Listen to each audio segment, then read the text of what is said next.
15 years, that's how long it has been since I left Saigon. And let me tell you, this city is changed. Skyscraper have showed up, new cafe dot every corner, and yet the heartbeat of Saigon, that unmistakable energy, still the same. What a better time to come back than during Tet, the Lunar New Year, that's we call it in Saigon.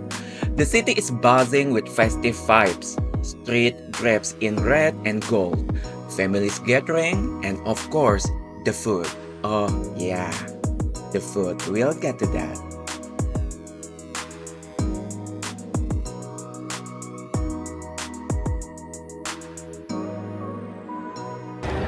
Ini yang gue suka dari Saigon ya, kafe-kafe pinggir jalan, orang pada duduk, dan gak cuma kafe-kafe gede aja.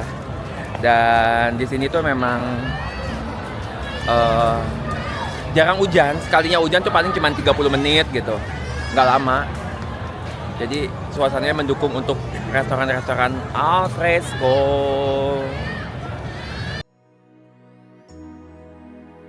For this trip, I wanted a mix of comfort and a front row seat to the city's energy.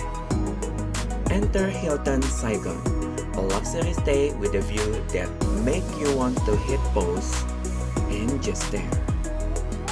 Waking up here, it's like having Saigon on the silver platter.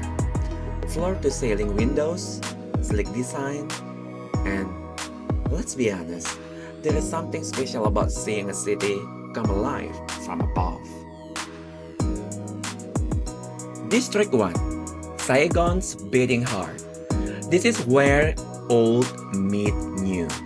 The historic landmark, still standing proud, but the city, it's got a modern twist now. Bentan Market, chaotic, colorful, and completely unmissable.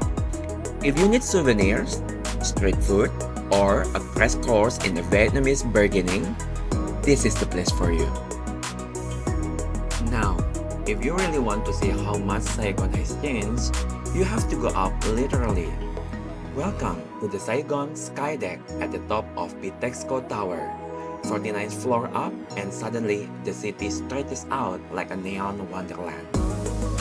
Standing here, you realize this is the city that never stopped evolving. 15 years ago, it wasn't even on the map. Now, it's one of Saigon's biggest highlights. The next stop, the Saigon Central Post Office, designed by Gustave Eiffel. Yeah, that Eiffel. This place is a colonial masterpiece, and step inside feels like traveling back in time. The Saigon City Hall is just as grand, a little Paris in the middle of Vietnam. At night, lights up like a dream. Now, let's talk about food, because honestly, it's half the reason I come back. Finally ngerasain lagi Pho setelah 10 tahun gak nyobain. So let's check it out. First stop, Pho. This legendary spot has been serving up bowls of pho for generations. And yes, it still tastes like a warm hug in the bowl. Akhirnya bisa makan pho yang aku berdamba-dambakan selama ini, oke? Enak gak? Endol kan?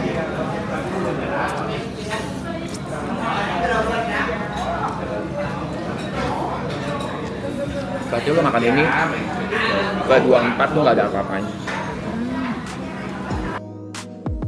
And of course, wrap and roll, a true Vietnamese experience.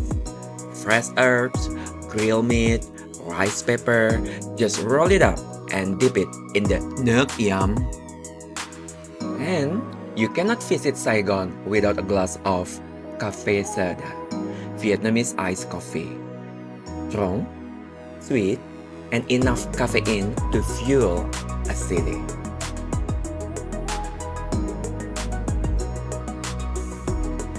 One morning, I decided to run through the city. Just me, the open street, and Saigon waking up. Every step felt like reconnecting with an old friend. New buildings, new faces, but deep down, the city still had the same soul. That in Saigon is more than a celebration. It's a reminder of where you've been and where you're going. After 15 years, coming back felt like picking up right where I left off.